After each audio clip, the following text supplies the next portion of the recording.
يلومونني في اشتهاء الحياة وأني للذاتها أرتوي وأني بها مغرم عاشق وقلبي بأهوائها يكتوي يلومونني في اشتهاء الحياة وأني للذاتها أرتوي وأني بها مغرم عاشق وقلبي يلومونني في اشتهاء الحياة وأني للذاتها أرتوي وأني بها مغرم عاشق وقلبي بأهوائها يكتوي يلومونني في اشتهاء الحياة وأني للذاتها أرتوي وأني بها مغرم عاشق وقلبي يلومونني في اشتهاء الحياة وأني للذاتها أرتوي وأني بها مغرم عاشق وقلبي بها مغرم عاشق وقلبي بها.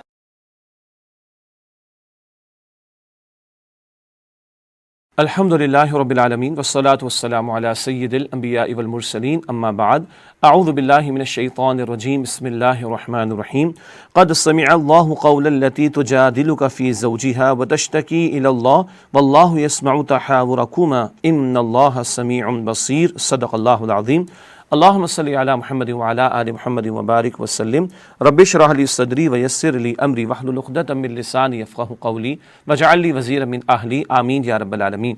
ناظرین کرام السلام علیکم ورحمۃ اللہ وبرکاتہ۔ خلاصہ مضامین قرآن حکیم کا سلسلہ وار مطالعہ کر رہے ہیں۔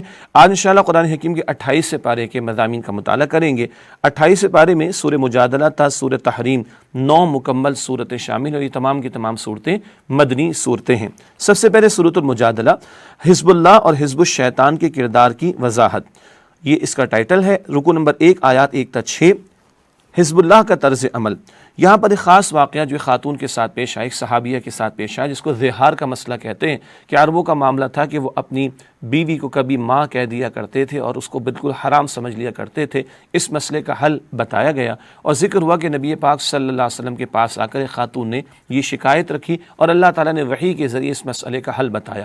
اہم نقطہ یہ ہے کہ ان خاتون نے رسول پاک علیہ السلام جو رسول بھی ہیں اللہ کے اور جماعت کے امیر بھی ہیں، صحیح فورم پر لا کر ایک مسئلے کو پیش کیا۔ اللہ تعالیٰ نے پھر اس کا مسئلہ حل کر دیا اور بتا دیا گیا کہ کفارہ ادا کرنا ہوگا۔ جب کسی نے کسی اپنی بیوی کو کہہ لیا، اس کفارے کی تفصیل عطا کی گئی، وہ کفارہ ادا کر کے وہ ایک دوسرے سے تعلق قائم کر سکتے ہیں۔ حقیقی ماں تو ایک ہی ہوتی ہے انسان کی، تمہارے کہنے سے تمہاری بیوی تمہاری ماں نہیں ہو جائے گی، نہ وہ تم پر حرام ہوگی، لیکن ایسا کرنا صحیح نہیں ہے، اور اگر ایسا کر بیٹھے ہو تو کفارہ دے کر پھر تم ایک دوسرے کے لیے حلال ہو سکتے ہو۔ رکوع نمبر 2 ہے آیات 7 تا 13، حزب الشیطان کی گھٹیا حرکتیں۔ حزب الشیطان اس مراد ہے کہ شیطان کا گروہ، شیطان کی پارٹی، اور اس کے ایک تو کھلے کافر اس کے حصہ ہیں اور ایک منافقین وہ بھی حزب الشیطان، شیطان کی پارٹی کا حصہ ہیں۔ یہ آستین کے سانپ ہوتے جو مسلمانوں کے درمیان رہ کر ان کی بنیادوں کو کھوکھلا کرنے کی کوشش کرتے ہیں۔ یہ صحیح فورم پر بات نہیں کرتے بلکہ نجوا کرتے ہیں۔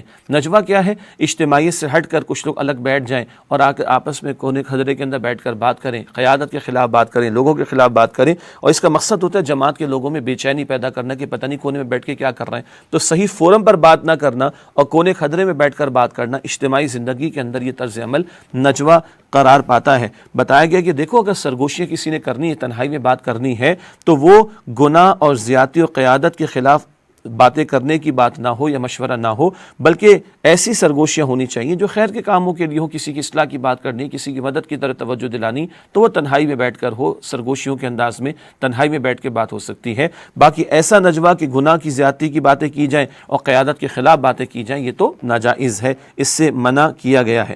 بعض منافقین تھے جو نبی علیہ السلام کی مجلس کے مکمل ہو جانے کے بعد بھی بیٹھے رہتے تاکہ کوئی اثرات کو لے کے جا رہا ہے سچا مومن تو اس کے اثرات کو زائل کرنے کی کوشش کریں۔ یہ ان کی حرکتیں اس مقام پر بیان کی گئیں۔ ایمان والوں کو مجلس کے آداب بتائے گئے کہ جب مجلس میں تم بیٹھے ہو، کچھ اور لوگ بھی آگے تو کشادگی پیدا کرو، دوسروں کو بھی بیٹھنے کا موقع دو، اللہ تعالیٰ تمہیں کشادگی عطا فرمائے گا۔ تیسرا رکوع ہے آیات 14 تا 22 سورہ مجادلہ، منافقانہ اور مؤمنانہ طرز عمل۔ بتایا گیا کہ منافقین جو ہیں وہ دین دشمنوں کے ساتھ دوستی رکھتے ہیں، اور اگر مسلمانوں پر کوئی آزمائش آئے تو ان سے کوئی رعایت حاصل کر لیں۔ مراد کہنے کا یہ ہے مطلب کہ کفار سے بھی بنا کر رکھی ہے یہود سے منافقین نے، تاکہ مسلمانوں پر کوئی مشکل آ رہی ہو تو ان کفار سے اپنے مفادات کو جو ہے وہ محفوظ کروا لیں۔ یہ ادھر کے بھی نہیں ہے اور ادھر کے بھی نہیں، مفاد پرست منافقین جن کا تذکرہ کیا گیا۔ بتایا گیا کہ ان کا اصل مقصود ہوتا ہے اپنی جان، اپنے مال، اپنی اولاد کی حفاظت کا معاملہ۔ اللہ کا دین ان کی ترجیحات میں شامل نہیں، فرمایا کہ یہ اولاد و یہ مال تمہیں کل اللہ کے عذاب سے بچا نہیں سکیں گے۔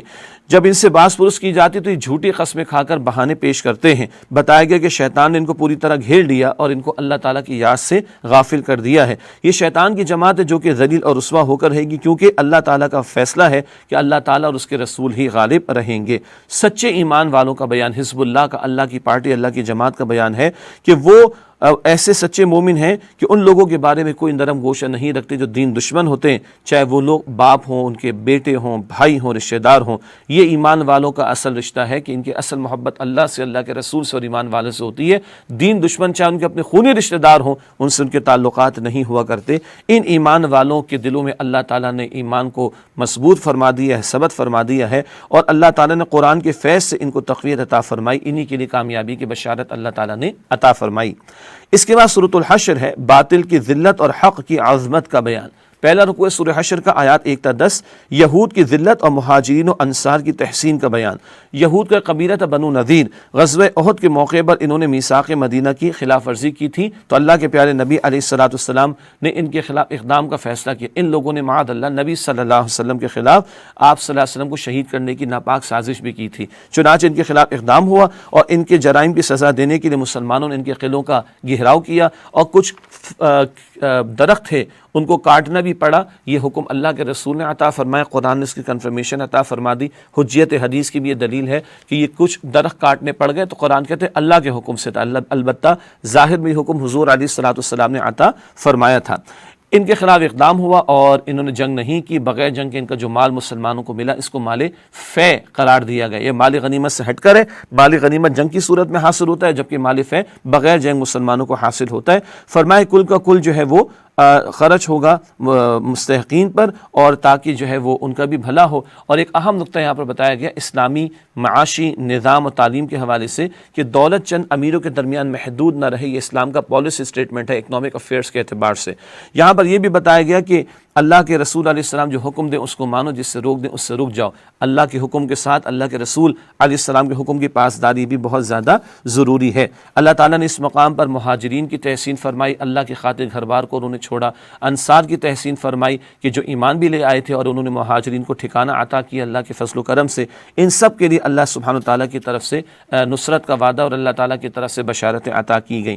اور یہ بھی بتایا گیا کہ جو بعد میں آئیں گے مسلمان، جو پہلے والوں کے بارے میں اچھا گمان رکھیں گے اور ان کے لیے دعائیں کرتے رہیں گے، یہ مال فے کا معاملہ تمام امت کے لیے ہوتا ہے، یہ بعد والوں کو بھی اس سے حصہ پہنچے گا۔ اس کے مزید تفصیلی احکامات وہ یقیناً تفاصیل میں مطالعہ کیا جا سکتا ہے۔ اس کے بعد سورہ حشر کا دوسرا رکوع ہے، آیات 11 تا 17، منافقین کا شیطانی طرز عمل۔ بنو نذیر سے جو معاملہ کیا اللہ کے نبی علیہ السلام نے، اس سے پہلے منافقین نے ان کو بھیجا پیغام کہ ہم تمہارا ساتھ دیں گے، تمہارے خلاف اگر مسلمانوں نے اقدام کیا ہم تمہارا ساتھ دیں گے۔ ایک نمبر کے جھوٹے تھے، اگر مخلص ہوتے تو اللہ اور اس کے رسول کا ساتھ نہ دیتے۔ یہ کسی کی بھی نہیں ہے، مفاد پرست منافقین، ان کا تذکرہ بیان ہوا۔ بتایا گیا کہ شیطان انسان کو اللہ تعالیٰ کی نافرمانی پر اکساتا ہے، اور جب انسان شیطان کے ورغلاوے میں آ کے نافرمانی کرتا ہے، شیطان بھاگ لیتا ہے اور کہتا ہے میں تجھ سے بیزاری کا اعلان کرتا ہوں۔ پھر تیسرا رکوع سورہ حشر کا آیات 18 تا 24، اللہ تعالیٰ کے ذکر سے غفلت انسان کو حیوان بنا دیتی ہے۔ بتائے کل کی ہمیشہ کی زندگی کی تیاری کی کوشش کرو اور آخرت کا سامان کرو، دیکھو کہ تم نے کل کے لیے کیا کچھ اہتمام کیا، کیا تم تیاری کر رہے ہو۔ بتایا گیا کہ انسان کی اصل عظمت تو اس کی روح کی وجہ سے ہے، اور جو اس روح کے تقاضوں کو فراموش کر دے وہ جانوروں کی سطح پر زندگی گزار رہا ہوتا ہے۔ اللہ اکبر۔ بتایا گیا ہے کہ دیکھو تمہاری روح کی غذا اور اس کی تسکین کا سامان اللہ تعالیٰ کے ذکر میں ہے، اور جس کی عظیم ترین شکل خود قرآن حکیم ہے، جو کسی پہاڑ پر نازل کیا جاتا تو تم دیکھتے کہ وہ اللہ کی خشیت سے دب کر پھٹ کر ریزہ ریزہ ہو جاتا۔ اس صورت کے آخر میں اللہ سبحانہ وتعالیٰ نے اپنی عظمتوں کا بیان فرمایا، هو اللہ الذی لا الہ الا هو الملک القدوس السلام المؤمن المہیمن العزیز الجبار المتکبر۔ بڑے پیارے صفاتی نام اللہ تعالیٰ کی سورہ حشر کے آخر میں بیان کیے گئے۔ پھر سورۃ الممتحنہ ہے، حق کے دشمنوں سے نفرت کرنے کی تلقین، یہ اس کا موضوع ہے۔ رکوع نمبر 1 ہے، آیات 1 تا 6، سورہ ممتحنہ۔ اہل باطل سے ہمدردی رائے حق سے دور کر دے گی۔ خاص پس منظر ہے 8 ہجری میں فتح مکہ کا معاملہ ہوا، اس سے پہلے حضور نے اقدام کا فیصلہ کیا، البتہ آپ نے اس کو پوشیدہ رکھنا چاہا۔ ایک صحابی تھے حاتب بن ابی بلتعہ رضی اللہ عنہ، ان سے خطا ہو گئی، ان کے کچھ رشتہ دار مکہ مکرمہ میں رہ گئے تھے، انہوں نے چاہا کہ میں مشرکین کو ایک اطلاع دے کر اپنے گھر والوں کے لیے کچھ ان کی سپورٹ حاصل کر لوں، کچھ حمایت حاصل کر لوں، باقی اللہ تو اپنے رسول علیہ الصلوۃ والسلام کو غلبہ عطا فرما ہی دے گا، فتح عطا ضرور فرمائے گا۔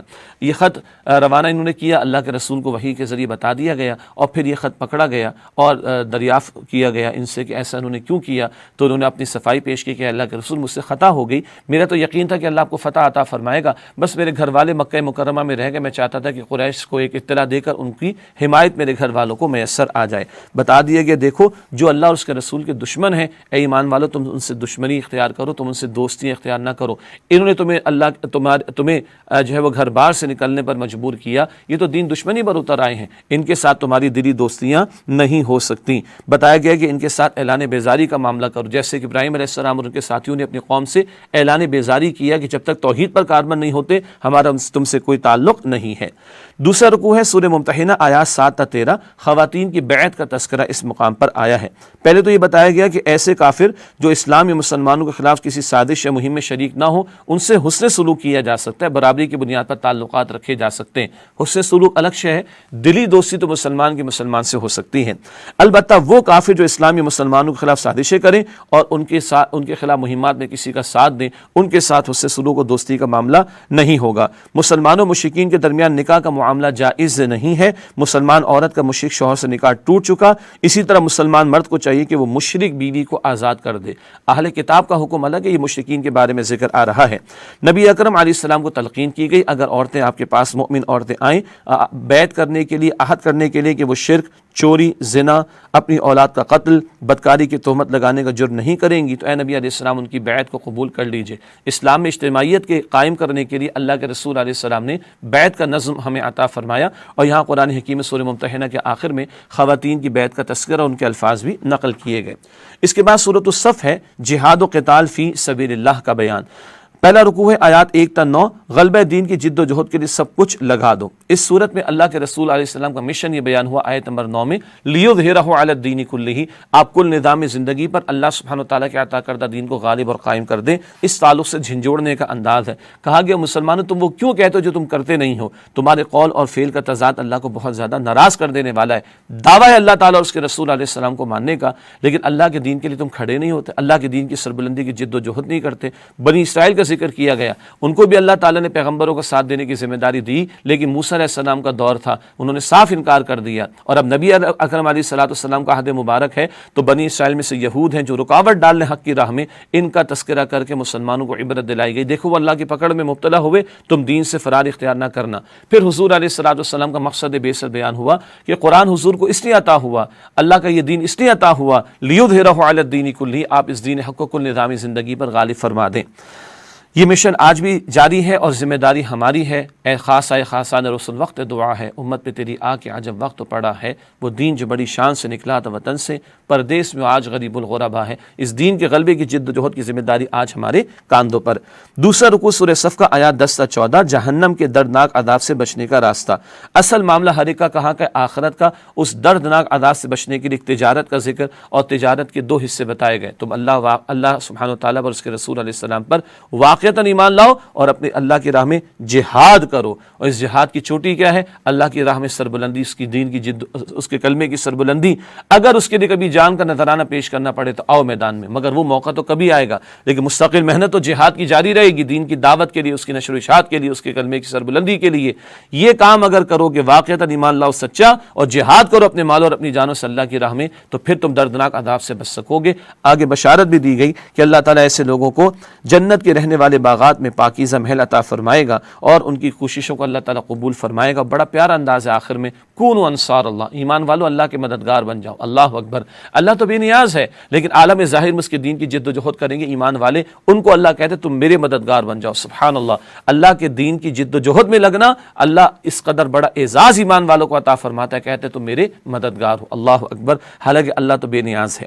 اس کے بعد سورۃ الجمعہ، حکمت و احکامات جمعہ کا بیان. موضوع سے ہی اندازہ ہو رہا ہے، سورت کے نام سے ہی ہمیں اندازہ ہو رہا ہے کہ کیا موضوعات ہیں. پہلا رکوع ہے آیات 1 تا 8، تربیت کا نبوی طریقہ کار بذریعہ قرآن. بڑا قیمتی نکتہ ہے. جہاد و قتال کے میدان حضور علیہ الصلوۃ والسلام نے طے فرمایا، مگر جماعت کیسے تیار کی، یہ بیان اس مقام پر ہے کہ اللہ کے رسول علیہ السلام کا اساسی و بنیادی طریقہ کار غلبہ دین کی جد و جہد کے لیے تیار کی جانے والی جماعت کے حوالے سے بیان ہوا. فرمایا کہ وہ حزب اللہ جو آپ نے تیار کی وہ قرآن حکیم کے ذریعے سے تیار کی. آپ نے تلاوت آیات سے لوگوں کو متوجہ کیا، غفلت سے نکالا، انہیں اللہ تعالیٰ کے جو متوجہ ہوئے ان کے دلوں میں قرآن اتار کر ان کا تزکیہ کیا، اور جب ان میں اللہ کی محبت اور فکر آخرت پیدا ہوئی تو انہیں اللہ تعالیٰ کے احکامات سکھائے، پھر احکامات کی حکمتیں بھی سکھائیں. یہ جماعت انقلابی جو تیار ہوئی قرآن کے ذریعے سے ان کو اللہ والا بنایا گیا. پھر بدر کے میدان میں 313 اترتے ہیں تو اللہ کی تعالیٰ کی مدد ان کے شامل حال ہوتی ہے. آج ہمیں بھی غلبہ دین کی جد و جہد کرنی ہے تو جماعت کی تیاری قرآن کے ذریعے، قرآن کی آیات کی تلاوت، اس کے ذریعے تزکیہ، اس کے احکام کی تعلیم اور حکمت کی تعلیم، یہ ہمیں کرنا ہوگا. بنی اسرائیل کا ذکر ہے، یہود کا ذکر ہے، جن کے لیے گدھے کی مثال دی گئی. استغفر اللہ. انہوں نے تورات کو پس سے پشت ڈال دیا، اس کے احکامات پر عمل درآمد نہیں کیا، تو اللہ کہتے ہیں ان کی مثال گدھے کی طرح ہے. گدھا تو بوجھ سمجھتا ہے نا، چاہے کتابیں لاد دو یا پتھر یا اینٹیں اس پر لاد دو. ان کا ذکر کر کے اللہ نے فرمایا کہ یہ گدھوں کی مثال والے ہیں. یہ دنیا کی محبت میں غرق ہو گئے، آخرت کے لیے تیار نہیں، اپنے آپ کو اللہ کا چہیتا سمجھتے ہیں، لیکن کہا جائے کہ موت کی تیاری کرو، موت کے لیے تمنا کرو، تو موت کے لیے کبھی تمنا نہیں کریں گے. کیوں؟ کرتوت ان کے ایسے ہیں. آج ہم دیکھ لیں قرآن ہمارے پاس ہے، کیا رویہ آج ہمارا قرآن کے ساتھ، اس کی تلاوت، سمجھنا، عمل کرنا اور اس کو اپنی سینوں میں اتار کر ایمان کا نور حاصل کرنا، غلبہ دین کی جد و جہد کے لیے کھڑے ہونا. ہم موت کے لیے تیار ہیں کہ نہیں؟ آخرت مطمع نظر ہے کہ نہیں؟ یہ ہمیں اس مقام پر اسباق عطا کیے جا رہے ہیں. دوسرا رکوع سورہ جمعہ آیات 9 تا 11، جمعے کی پہلی اذان کے بعد کاروبار کرنے کی ممانعت. جمعے کے دن جب پکارا جائے، اذان آ جائے تو اجتماعی جمعہ کے لیے حاضری کا حکم دیا گیا. ہر قسم کا کاروبار اور کوئی معاشی ایکٹیویٹی، ہر وہ مصروفیت جو اب جمعے کے ادا کرنے میں رکاوٹ بنے، اس کو روک دینے کو کہہ دیا گیا. اور اذان جمعہ سے لے کے نماز جمعہ مکمل ہو جانے تک اس دوران میں کوئی کاروبار منع ہے، اور اس وقت کی آمدنی بھی درست نہیں ہے. ہاں جب نماز مکمل ہو جائے اس کے بعد تم جو ہے وہ کاروبار بھی کر سکتے ہو. اور فرمایا کہ اللہ کے فضل میں سے تلاش کرو، کثرت سے اللہ کا ذکر کرو. یعنی یہ نہیں کہ جمعے کے بعد فارغ ہو گئے، جمعے کے بعد بھی پورا ہفتہ، پوری زندگی اللہ تعالیٰ کا ذکر کثرت سے جاری رہے. اور بتا دیے کہ کچھ لمحات تم نے جمعے کے لیے نکالے تو تم نے اللہ پر کوئی احسان نہیں کیا، تم نے اپنا بھلا کیا. اگر تمہیں رزق کا معاملہ پریشان کرتا ہے تو یاد رکھو اللہ بہترین رزق عطا فرمانے والا ہے. سورۃ المنافقون ہے اس کے بعد، نام سے ظاہر ہے منافقت کی حقیقت کا بیان. پہلا رکوع سورہ منافقون کی آیات 1 تا 8، مرض نفاق کے مدارج اور ہلاکت خیزی. نفاق کیا ہے؟ دنیا کی محبت میں ڈوب کر پیچھے ہٹتے چلے جانا، اور منافقین دنیا کی محبت میں ڈوبے تو دین سے فرار اختیار کرنا انہوں نے شروع کیا. ان کے 4 درجات کا اس مقام پر بیان، درجہ بدرجہ نفاق کا مرض آگے بڑھتا ہے. پہلا ذکر یہ کیا گیا کہ یہ اپنے جھوٹے بہانوں میں اپنے بہانے بناتے تو اس میں جھوٹ بولتے ہیں. یعنی فرار اختیار کرنے کے لیے کبھی کوئی کہہ دے گا میری بیوی کی ٹانگ ٹوٹ گئی، میرے بیٹے کا یہ مسئلہ ہو گیا، جھوٹ بولتے ہیں. نمبر 2، جھوٹی باتوں میں وزن پیدا کرنے کے لیے جھوٹی قسمیں اٹھاتے ہیں، استغفر اللہ، تاکہ لوگ ان کی بات کا یقین کریں. نمبر 3، جو لوگ آگے بڑھ چکے ہیں اور دین کی راہ میں آگے بڑھتے چلے جا رہے ہیں ان کو روکنے کی کوشش کرتے ہیں. کیوں؟ یہ جو آگے بڑھتے ہیں مخلص ایمان والے، تو ان منافقین کا پیچھے رہنا نمایاں ہو جاتا ہے. اور یہ بھی بتایا گیا کہ یہ نبی مکرم صلی اللہ علیہ وآلہ وسلم سے بھی معاذ اللہ نفرت کرنے لگ جاتے ہیں، استغفر اللہ. اور حضور علیہ السلام جو امیر جماعت بھی تھے، اللہ کے رسول بھی تھے، ان سے نفرت ہو گئی ان ظالموں کا، استغفر اللہ. اور حضور ان کو بلائیں کہ آؤ تمہارے، اور ان کو پکارا جائے آؤ تمہارے لیے رسول اللہ کے حضور دعا کریں، تو یہ آتے بھی نہیں، اپنے سروں کو مٹکا دیتے، ہلا دیتے، استغفر اللہ۔ یہ پوائنٹ آف نو ریٹرن ہے، جھوٹ بولنا اور جھوٹی قسمیں کھانا اور دوسرے آگے بڑھ جانے والوں کو روکنا، اور امیر جماعت جو اس وقت نبی مکرم علیہ الصلوۃ والسلام تھے ان سے نفرت کا ہو جانا۔ بد کلامی تک انہوں نے کی، عبداللہ بن ابی اس طرح کے لوگوں نے، ہم عزت والے ہیں، ہم مسلمانوں کو نکال دیں گے، ذلت والے ہیں، استغفر اللہ۔ اللہ فرماتا ہے عزت تمام کے تمام اللہ کے لیے، اس کے رسول علیہ السلام کے لیے اور ایمان والوں کے لیے، یہ منافقین سمجھتے نہیں۔ دوسرا رکوع ہے سورہ منافقون کی آیات 9 تا 11، منافقت کا سبب، حفاظتی تدبیر اور علاج۔ بتایا گیا منافقت کی وجہ کیا ہے؟ اللہ کی یاد سے غافل ہو جانا۔ تو بتایا جا رہا ہے دیکھو ایمان والو، تمہارے مال اور اولاد تمہیں اللہ کی یاد سے غافل نہ کر دیں۔ مال کی محبت کم کرنے کا طریقہ کیا اور نفاق سے بچنے کا طریقہ کیا؟ مال اللہ کی راہ میں خرچ کرو اس سے پہلے کہ تمہیں موت آ جائے۔ اور بتایا گیا کہ بہانے نہ بناؤ، آج مہلت سے فائدہ اٹھا لو، ایسا نہ ہو کہ تمہاری موت کا وقت آئے تم کہو کہ اللہ ایک موقع اور دے دے، تھوڑا سا موقع اور دے دے۔ جب وقت معین کسی کا آ جاتا ہے تو اس کے معاملے کو مؤخر نہیں کیا جاتا، موت اپنے وقت پر آئے گی، اس سے پہلے مہلت ہے۔ اللہ مجھے اور آپ کو عمل کی توفیق عطا فرمائے۔ پھر سورہ تغابن ہے ایمان کی حقیقت کا بیان، رکوع نمبر 1 آیات 1 تا 10، ہار اور جیت کا اصل دن۔ بتایا گیا کہ یہ کائنات اللہ سبحانہ وتعالیٰ نے بنائی ہے انسانوں کے لیے استفادے کے لیے، اور اللہ تعالیٰ انسانوں کو آخرت میں جواب دہی کے لیے جمع فرمائے گا۔ ماضی کی سرکش قوموں پر اللہ کا عذاب آیا، ان کا تذکرہ کیا گیا۔ بتایا گیا کہ اللہ تعالیٰ نے ان قوموں کو ذلت اور رسوائی کا عذاب دیا اور ان کو نشان عبرت بنا دیا۔ اصل فیصلہ قیامت کے دن ہوگا، وہ یوم التغابن، ہار اور جیت کے فیصلے کا دن۔ ایمان لا کر نیک عمل کرنے والے وہ کامیاب ہوں گے، اور کفر کرنے والے، اللہ کی آیات کی تکذیب کرنے والے وہ جہنم کی آگ میں ہوں گے۔ دوسرا رکوع ہے آیات 11 تا 18 سورہ تغابن، ایمان کے فکر و عمل پر اثرات۔ ایمان واقعہ دل میں ہو تو کیا نتائج سامنے آتے؟ بتایا گیا کہ مومن اللہ کے فیصلوں پر راضی رہتا ہے، جو وارد ہوتا ہے اس پر وہ مطمئن رہتا ہے، اللہ کی رضا پہ راضی رہتا ہے، مصائب پر صبر کرتا ہے۔ بندہ مومن کے اعمال اللہ تعالیٰ اور اس کی رسول علیہ السلام کی اطاعت کے سانچے میں ڈھلے ہوتے ہیں، وہ ایمان کا فقط دعویٰ نہیں کرتے، اللہ اس کے رسول کے احکام پر عمل بھی کرتے۔ اہل ایمان کا توکل اللہ پر ہوتا ہے، وہ سب کچھ ہونے کا یقین اللہ تعالیٰ کی ذات سے رکھتے ہیں۔ اور اگلا جو ہے نمبر 4 اس کو کہا جائے گا کہ وہ اپنے گھر والوں کے بارے میں بڑے محتاط ہوتے ہیں، اپنی بیوی اور اولاد کے بارے میں بڑا محتاط رویہ اختیار کرتے ہیں، اور ان کی ایسی بات نہیں مانتے کہ جس سے شریعت کی خلاف ورزی کا معاملہ ہو جائے، اس بارے میں چوکنا رہنے کی تاکید کی گئی۔ بتایا گیا مال اور اولاد آزمائش کا ذریعہ، یہ ایسٹ نہیں ہے، لائبلٹی، ان کے بارے میں کل اللہ سبحانہ وتعالیٰ کو جواب دینا ہوگا۔ اللہ کا تقوی اختیار کرنے اور سننے اور اطاعت کرنے اور اللہ کی راہ میں خرچ کرنے کا تذکرہ اور تقاضا آیا ہے۔ بتایا گیا کہ جو جی کی لالچ سے بچا لیا گیا، اور بچانے والی ذات تو اللہ کی ہے، جو جی کی لالچ سے بچا لیا گیا وہی ہے جو کامیاب ہونے والا ہوگا۔ اللہ تعالیٰ ایسے کامیاب لوگوں میں ہمیں شامل فرمائے، اور جو آج راہ خدا میں خرچ کر رہا ہے اللہ بڑھا چڑھا کر اس کو اجر عظیم عطا فرمائے گا، اور اللہ اس کے گناہوں کو معاف فرما دے گا۔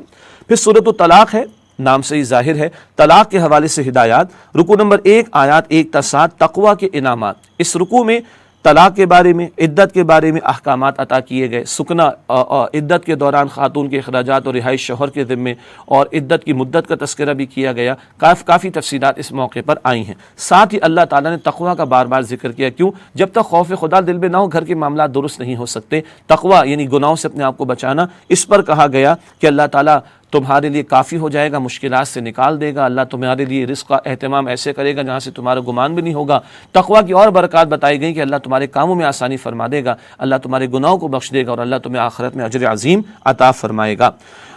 رکوع نمبر 2 ہے آیات 8 تا 12، نافرمانوں کا انجام۔ پچھلی سرکش قوموں کا تذکرہ کہ جنہوں نے تقوی اختیار نہیں کیا وہ برباد کر دیے گئے۔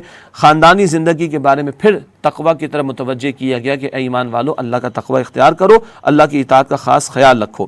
آخر میں ذکر ہے کہ زمین و آسمان کا پورا نظام اللہ ہی نے بنایا، اور وہی اپنے احکامات کو سارے عالم میں جاری فرما رہا ہے۔ اس کے بعد سورہ تحریم ہے جو کہ 28 پارے کی آخری سورہ ہے، خاندانی زندگی کے بارے میں ہدایات۔ رکوع نمبر 1 آیات 1 تا 7، شوہر بیوی اور سربراہ خاندان کے لیے ہدایات۔ نبی مکرم علیہ السلام کے خاص واقعہ ذکر ہوا، اس میں بہت کچھ سیکھنے کو ہمارے لیے رہنمائی ہے۔ عموم کے اعتبار سے کیا ہے؟ عموم کے اعتبار سے یہ ہے کہ شوہر اور بیوی ایک دوسرے کے ساتھ تعلق قائم رکھیں، محبت بھی کریں، لیکن محبت کا معاملہ کبھی ایسا بڑھ نہ جائے کہ کہیں اللہ تعالیٰ کے احکام کی خلاف ورزی کا معاملہ نہ آ جائے، اس بارے میں چوکنا رہنا چاہیے۔ بیویوں کے لیے ایک اہم ہدایت ہے کہ اپنے شوہروں کے رازوں کی حفاظت کا اہتمام کریں۔ سربراہ خاندان کو حکم دیا گیا قوا انفسکم واہلیکم نارا، اپنے آپ کو اور اپنے گھر والوں کو جہنم کی آگ سے بچاؤ۔ گھر والوں کی مادی حاجات کو پورا کرنے کے ساتھ اس سے بڑھ کر ان کی روحانی ضروریات پوری کرنا اور آخرت کے اہداف فساد سے بچانے کی فکر کرنا، دینی تربیت کا اہتمام کرنا، دینی ماحول گھر میں پیدا کرنے کی کوشش کرنا، یہ سربراہ خاندان کی ذمہ داری ہے۔ رکو نمبر 2 ہے آیات 8 تا 12، اللہ کی بارگاہ میں توبہ کرو، سچی توبہ کہا گیا ہے۔ توبوا الی اللہ توبۃ نصوحا، ایمان والو توبہ کرو اللہ کے حضور سچی توبہ۔ سچی توبہ کیا ہے؟ واقعتاً پلٹ آؤ، دل میں ندامت بھی ہو، آنکھوں میں آنسو بھی ہوں اور استغفار کے کلمات بھی ہوں، گناہ کو چھوڑ کر بندہ اطاعت کی طرف آ جائے، بندوں کی حق تلفی کیے تو ان کے ساتھ معاملہ درست کر لے، اللہ سے بھی توبہ کرے۔ اور ایک اجتماعی توبہ ہے، اور وہ پاکستان والوں کو بھی کرنی ہے کہ اللہ کے نام پر پاکستان لیا تو اب اللہ کے احکامات کے نفاذ کی جد و جہد کی جائے۔ تو انفرادی سطح پر بھی توبہ، اجتماعی سطح پر بھی توبہ، یہ مطلوب ہے جس کا تقاضا اس مقام پر کیا گیا ہے۔ بتایا گیا ہے کہ قیامت کے دن الگ الگ معاملات ہوں گے، ہر مرد کو اپنا جواب دینا ہے، ہر عورت کو اپنا جواب دینا ہے۔ گھر کا نظام چلانے کے لیے بیوی کو شوہر کے تابع رکھا گیا، لیکن بیوی کا اپنا ایک علیحدہ تشخص ہے، واقعات کے طور پر بیان کیا گیا۔ نوح علیہ السلام، لوط علیہ السلام جنتی ہیں مگر ان کی نافرمان بیوی ہیں وہ جہنمی ہوں گی۔ فرعون بڑا ہی بدبخت تھا مگر بیوی آسیہ سلام علیہا بڑی نیک خاتون، وہ جنتی ہیں۔ اسی طرح مریم سلام علیہا کا ذکر ہے، جن کے سرپرست حضرت زکریا علیہ السلام تھے، ان کا ذکر حضرت مریم کے تعلق سے گویا کہ ان کے ذکر خیر کی طرف اشارہ۔ ہر عورت خود اپنی جواب دے، ہر مرد خود اپنا جواب دے آخرت کے اعتبار سے۔ اللہ تعالی ہمیں قرآن حکیم کے احکامات کو سیکھنے، سمجھنے اور عمل کرنے کی توفیق عطا فرمائے۔ وآخر دعوانا ان الحمد للہ رب العالمین، والسلام علیکم ورحمۃ اللہ وبرکاتہ۔